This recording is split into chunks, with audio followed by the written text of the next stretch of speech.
Hello friends, welcome to Sushmita cooking and tips. ఇవాళ recipe వచ్చేసి చాలా జ్యూసీగా ఉండే గులాబ్ జామున్స్ చేసుకుందామండి. అది కూడా మనం ఇంట్లో ఉండే గోధుమ పిండితోటే చేసుకోవచ్చు.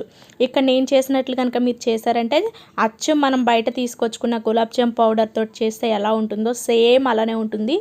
ఎలాంటి చేంజెస్ కూడా ఉండవండి. చూసారా ఎంత జ్యూసీగా ఉందో. ఇప్పుడు దీన్ని తయారు చేసుకోవడం ఎలాగో చూద్దాము. తయారు చేయడం కూడా చాలా ఈజీ అన్నమాట. ఈ జామున్స్ కోసం ముందుగా స్టవ్ పైన ఒక ప్యాన్ పెట్టుకుని 2-3 టీ స్పూన్ల నెయ్యి యాడ్ చేసుకోండి. అలాగే నెయ్యి బాగా కరిగిన తర్వాత 1 కప్పు గోధుమ పిండి యాడ్ చేసుకోవాలి. ఇక్కడ నేను ఆశీర్వాద్ ఆటా తీసుకుంటున్నానండి. అలాగే వెయిట్ కూడా ఇది 150 గ్రామ్స్ వరకు ఉంటుంది.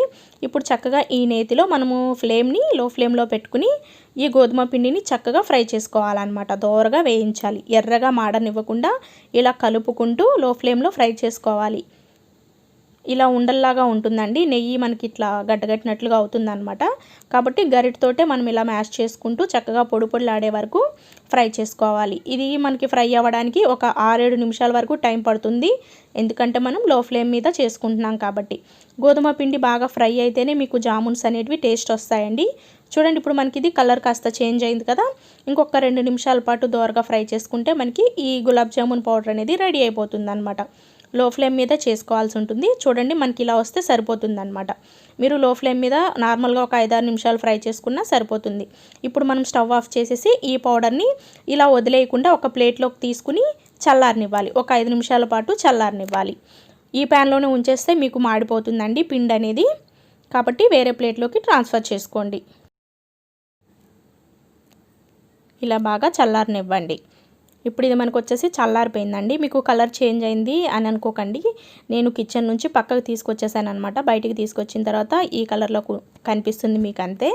ఇప్పుడు దీనిని మొత్తం బాగా ఒకసారి కలపండి. ఎక్కడన్నా ఉండలు అట్లా ఏం లేకుండా కలుపుకోండి. ఇప్పుడు ఇందులో 2 టీ స్పూన్ల మిల్క్ పౌడర్ యాడ్ చేసుకోండి. మిల్క్ పౌడర్ యాడ్ చేయడం వల్ల గులాబ్ జామున్స్ మనకి బాగా సాఫ్ట్గా వస్తాయి. అలాగే ఒక 1/4 టీ స్పూన్ బేకింగ్ సోడా, అలాగే చిటికెడు సాల్ట్ కూడా యాడ్ చేసి ఈ మిశ్రమాన్ని అంతా బాగా మిక్స్ చేసేయండి. పాల పొడి అంతా చక్కగా గోధుమ పిండికి పట్టేలాగా బాగా కలపండి. ఈ విధంగా కలిపిన తర్వాత ఇందులో మనం నెయ్యి యాడ్ చేసుకోవాలి. నెయ్యి వచ్చేసి ఒక 2 టీ స్పూన్ల నెయ్యి యాడ్ చేసుకోండి. నెయ్యి బదులు మీరు ఆయిల్ యాడ్ చేసుకోవచ్చు, కానీ యాడ్ చేసుకుంటే నెయ్యి యాడ్ చేసినంత టేస్ట్ అయితే రాదండి. ఆయిల్కి లేదా డాల్డాకైనా సరే అంత టేస్ట్ రాదనమాట. ఈ నెయ్యి అంతా చక్కగా పిండి అంతటికి పట్టించండి. చూడండి, మనం నెయ్యి అంతా పిండికి పట్టించిన తర్వాత ఇలా వస్తుందన్నమాట. ఇలా గట్టిగా మనం పట్టుకుంటే ముద్దలాగా రావాలి. చూసారా, ఇలా రావాలి. ఇప్పుడు మనం దీనిలో ఒక 1/2 కప్పు వరకు పాలు కరెక్ట్గా సరిపోతాయండి. 1 కప్పు పిండికి కాచి చల్లార్చిన పాలు 1/2 కప్పు తీసుకోవాలి. పాల బదులు మీరు వాటర్ అయితే యూజ్ చేయకూడదు. కొంచెంగా పాలని యాడ్ చేసుకుని చూసుకుంటూ కలుపుకోండి. కరెక్ట్గా మనము మెజర్ చేసుకుంటే 1/2 కప్పు పాలు అనేది 1 కప్పు పిండికి కరెక్ట్గా సరిపోతుంది. కాబట్టి మీరు చూసుకుంటూ కలుపుకోండి. చూసారా, మనకు కరెక్ట్గా సరిపోతుంది. ఇంకా కాస్త పాలు ఉన్నాయి. ఈ పాలను కూడా యాడ్ చేసుకుని కలిపేసుకుందాం. ఇప్పుడు చేతికి కాస్త నెయ్యి లేదా ఆయిల్ రాసుకుని ఇంకొకసారి బాగా కలపండి. ఇలా నెయ్యి రాసుకోవడం వల్ల పిండి మన చేతికి అతుక్కోకుండా చక్కగా బాల్ లాగా వచ్చేస్తుంది అనమాట. చూసారా, మనకి ఇలా సాఫ్ట్గా రావాలి. ఇది మనం చపాతీ పిండి కన్నా సాఫ్ట్గా ఉంటుందండి పిండి. ఎందుకంటే మనం ఇక్కడ నెయ్యి అలాగే పాలతో పిండిని కలిపాం కాబట్టి ఇలా సాఫ్ట్గా వస్తుందన్నమాట. ఇప్పుడు మనం దీనిపైన ఒక మూత పెట్టేసి ఒక 20 నిమిషాల పాటు ఖచ్చితంగా నాననివ్వాలి. 20 నిమిషాలు పిండి నానిన తర్వాత మనం పాకం రెడీ చేసుకోవాలి. ఇప్పుడు షుగర్ సిరప్ కోసం స్టవ్ పైన ఒక గిన్నె పెట్టుకుని 1 కప్ షుగర్ యాడ్ చేసుకోవాలి. మనము 1 కప్ గోధుమ పిండికి 1 కప్ షుగర్ సరిపోతుంది. అలాగే 1 కప్ వాటర్ కూడా తీసుకోవాలి. ఈ 3 కూడా మనం ఈక్వల్ క్వాంటిటీలో తీసుకోవాలన్నమాట. ఇప్పుడు మనము మీడియం టు హై ఫ్లేమ్ మీద ఈ పంచదార మొత్తం కరిగే వరకు ఇలా కలుపుతూ బాయిల్ చేసుకోవాలి. తొందరగానే కరిగిపోతుందండి. అలాగే పాకం కూడా మనం ఎక్కువసేపు పట్టుకోని అవసరం లేదు. అలాగే ఇందులో షుగర్ మొత్తం కరిగిన తర్వాత ఒక 2-3 యాలకులు కూడా యాడ్ చేసుకోండి. ఈ షుగర్ చక్కగా కరిగిన తర్వాత ఒక 2-3 నిమిషాలకే మనకి పాకం అనేది రెడీ అయిపోతుందండి. ఎక్కువసేపు కూడా బాయిల్ చేయాల్సిన అవసరం లేదు. ఇప్పుడు ఒకసారి మనం పాకం వచ్చింది లేనిది చెక్ చేసుకుందాం. ఇలా పాకం మనం ఇలా 2 వేళ్ళతో తీసుకుంటే కొంచెం ఇలా స్టిక్కీగా వస్తే సరిపోతుంది. తీగ పాకం అట్లా రాకూడదు. ఇప్పుడు మనకి పాకం రెడీ అయిపోయింది కాబట్టి స్టవ్ ఆఫ్ చేసేసుకుని మూత పెట్టుకుని పక్కన పెట్టుకోవాలి. అంటే మూత పెట్టకపోతే పాకం అనేది చల్లారిపోయి మనకి సరిగా పీల్చవన్నమాట జామున్స్. ఇప్పుడు స్టవ్ పైన డీప్ ఫ్రైకి సరిపడా ఆయిల్ పెట్టుకుని లో ఫ్లేమ్లో ఉంచుకోండి. ఇప్పుడు మనం గులాబ్ జామున్స్ రెడీ చేసుకుందాము. చక్కగా మనకి ఈ పిండి కూడా సాఫ్ట్గా ఇక్కడ బాగా రెడీ అయిపోయిందండి. చూసారా ఎంత సాఫ్ట్గా ఉందో. ఇప్పుడు మనం దీనిని మనకి నచ్చిన సైజులో నచ్చిన షేప్లో జామున్స్ లాగా చేసుకోవాలి. ఇక్కడ నేనైతే రౌండ్ షేప్లో చేసుకుంటున్నాను. ఇలా నెమ్మదిగా సుతారంగా బాల్స్ లాగా చేయండి. చూసారా ఇలాగనమాట. ఇవి మనకి ఫ్రై అయ్యి ఈ పాకంలో వేసిన తర్వాత సైజ్ అనేది పెద్దదవుతుందండి. కాబట్టి కొంచెం చిన్న సైజులో చేసుకోవడానికి ట్రై చేయండి. మీరు కావాలంటే సిలిండ్రికల్ షేప్లో కూడా చేసుకోండి. ఒకవేళ మీకు క్రాక్స్ లాగా వస్తున్నాయి అంటే ఇట్లా కొంచెం ఆయిల్ అప్లై చేసి ఆ తర్వాత బాల్ లాగా చేయండి. క్రాక్స్ కూడా రావు. మనము ఈ పిండి చక్కగా కలుపుకుంటే క్రాక్స్ అనేటివి ఎక్కడ రావండి, చాలా బాగా వస్తాయి. చూసారా చక్కగా వచ్చేసింది. ఇప్పుడు పిండి మొత్తాన్ని మనం ఇలాగే రెడీ చేసి పెట్టుకుందాము.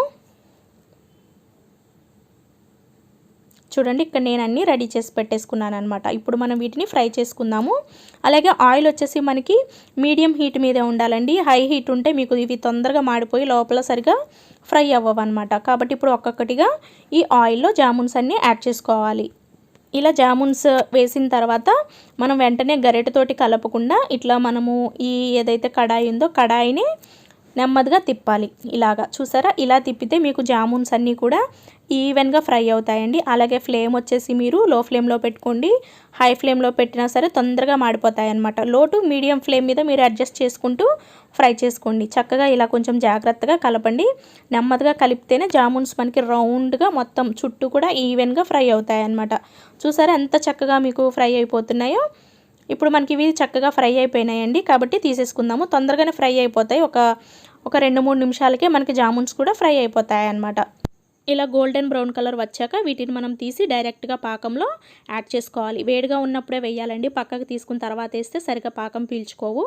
ఇలా మనం డైరెక్ట్గా పాకంలో వేసిన తర్వాత తొందరగానే షుగర్ సిరప్ అనేది జామున్స్ పీల్చుకుంటాయి. ఒక 2-3 నిమిషాలు లేదా ఒక 5 మినిట్స్ మీరు పాకంలో ఉంచేసి జామున్స్ని పక్కకు తీసేసుకోండి. మళ్ళీ రెండో వాయి వేసేసరికి ఈ జామున్స్ని పక్కకు తీసేసుకోండి. మీకు షుగర్ సిరప్ చక్కగా పీల్చుకుంటాయి. ఇక్కడ నేను రెండో వాయి కూడా వేసుకుని రెడీ చేసేసుకుంటున్నాను. అలాగే ఇక్కడ వచ్చేసి నేను జామున్స్ అన్నీ కూడా రెడీ చేసి పెట్టేశానండి. చూసారా ఇక్కడ నేను సర్వింగ్ బౌల్లో కూడా తీసేసుకున్నాను. ఎంత కలర్ఫుల్గా ఉన్నాయో అంతే టేస్టీగా ఉన్నాయండి. అలాగే ఇక్కడ మనం వచ్చేసి ఎలాంటి ఫుడ్ కలర్స్ కూడా యూజ్ చేయలేదు. ఇది వచ్చేసి న్యాచురల్ కలర్ అండి. ఇక్కడ మనం ఓన్లీ గోధుమ పిండి, పాలు, నెయ్యి, పంచదారతోటే ఈ జామున్స్ రెడీ చేసుకున్నాము. చూసారా ఎంత జ్యూసీగా ఉన్నాయో. ఇక్కడ మీకు చూస్తేనే అర్థమవుతుంది. చాలా సాఫ్ట్గా జ్యూసీగా సూపర్ ఉంటాయండి. ఎవ్వరు నమ్మరనమాట మనం ఇవి గోధుమ పిండితో చేసాము అంటే. అంత బాగుంటుంది. ఒకసారి ఖచ్చితంగా ట్రై చేయండి. మీ ఇంట్లో వాళ్ళందరికీ ఖచ్చితంగా నచ్చుతుంది. అలాగే మీరు ఒకవేళ ట్రై చేస్తే ఎలా వచ్చిందో కూడా నాకు కామెంట్ సెక్షన్లో తెలియచేయండి. చూడండి ఎంత జ్యూసీగా ఉన్నాయో. అలాగే మీకు ఈ రెసిపీ నచ్చినట్లయితే ఖచ్చితంగా లైక్ చేయండి, షేర్ చేయండి. అలాగే మన ఛానల్ని సబ్స్క్రైబ్ చేయండి. Thanks for watching.